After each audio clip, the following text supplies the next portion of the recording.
Converse of Thales theorem. Converse of Thales theorem क्या कहता है? तो ये कहता है कि अगर कोई ट्रायंगल आपके पास ए बी सी है और उसमें कोई लाइन है डी ई, डी कोई लाइन है, वो बी सी के पैरेलल आपको दिखाने हैं, लेकिन वो कह दिया कि साइड का जो रेशियो है वो इक्वल है, यानी ए डी और डी बी का जो रेशियो होगा वही ए ई और ई सी का बराबर है। तो कहा कि आप बताइए कि अगर ये बराबर है तो डी ई जो लाइन है वो बी सी के पैरेलल है। तो ये हम लिख लिए कि टू प्रूव में है D E parallel B C. Given में क्या है? तो A B C is a triangle, है ना, और लिखेंगे कि A B C is a triangle and a line L intersecting AB at D, है ना। ये AB को D पर काट रहा है और D के साथ साथ D और D के साथ साथ एंड AC को E पर काट रहा है ना। ये तो हमको दिख रहा है E पर काट रहा है। तो ये प्रूफ करना है, तो प्रूफ करने के लिए पहले आते हैं, पहले जो जो गिवन है उस चीज़ को हम लिखेंगे कि भैया हम अगर ये A D by D B बराबर है ए एफ बाई ई सी का, ए एफ नहीं ए ई बाई ई सी का, ये मेरे पास गिवन दिया हुआ है। क्या है? गिवन दिया हुआ है। अच्छा, जो कंस्ट्रक्ट हम किए वो कंस्ट्रक्शन भी लिख सकते हैं, नहीं भी लिखेंगे तो चलेगा। हम लेकिन लिख देंगे कि हमने एक लाइन ड्रॉ किया है पैरेलल टू बी सी और वो परपेंडिकुलर टू ए सी पर है, वो हम लिख सकते हैं यहाँ। ठीक है, ये भी लाइन अगर लिख सकते हैं। उसके बाद नहीं भी लिखेंगे तो चलेगा। अगर मान लीजिए कि हमने लाइन जो है ये अगर पैरेलल इसके ड्रॉ किया है तो जो मेरा ए ई और ई सी है वही मेरा ए एफ और एफ सी भी होना चाहिए। तो हम फिर लिख सकते हैं कि जो मेरा ए डी और डी बी साइड का जो रेशियो होगा वो A F by F C के भी बराबर होगा।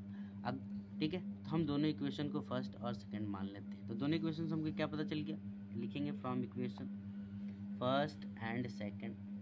पहले और दूसरे इक्वेशन से क्या पता चला कि अगर ये साइड इसके बराबर है तो ये साइड भी इसके बराबर होगा, यानी कि ए ई बाई ई सी जो है वो बराबर होगा A F by F C का।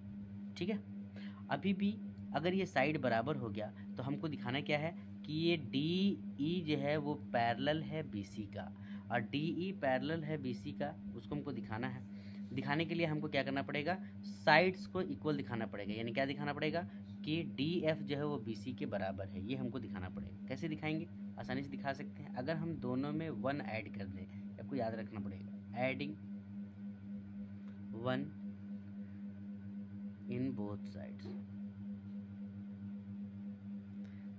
तो अगर हम इसमें ऐड करते हैं तो ये ए ई बाई ई सी 1 ऐड किए, तो वैसे ही A F by F C इसमें भी 1 ऐड होगा। अगर हमने 1 ऐड कर दिया तो ये एलसीएम लगेगा जी। ठीक है, एलसीएम लेते हैं तो दोनों का एलसीएम क्या होगा? ई सी ही, दोनों का एलसीएम ई सी ही होगा। और ये क्या हो जाएगा? ए ई,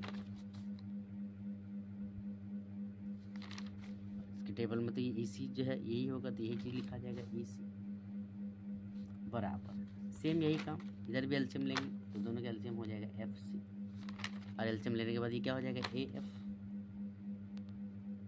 प्लस एफ सी।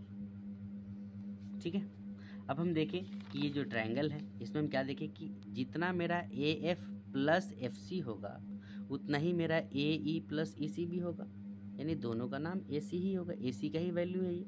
यानी हम लिख सकते हैं कि ए ई और ई सी का जोड़ भी क्या होगा? ए सी, और ए एफ और एफ सी का जोड़ भी क्या होगा? ए सी। बाकी जो डिनोमिनेटर में नीचे वाला है वो उसको हमने वैसे ही लिख दिया।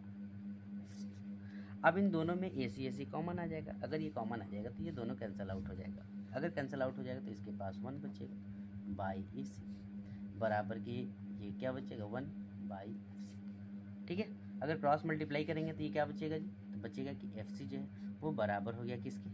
ई सी के। अगर एफ सी जो है वो ई सी के बराबर हो गया, इसका मतलब क्या है? इसका मतलब ये है कि डी ई, इसका मतलब ये है कि डी ई पैरेलल है बी सी का, और यही आपको प्रूव करना था।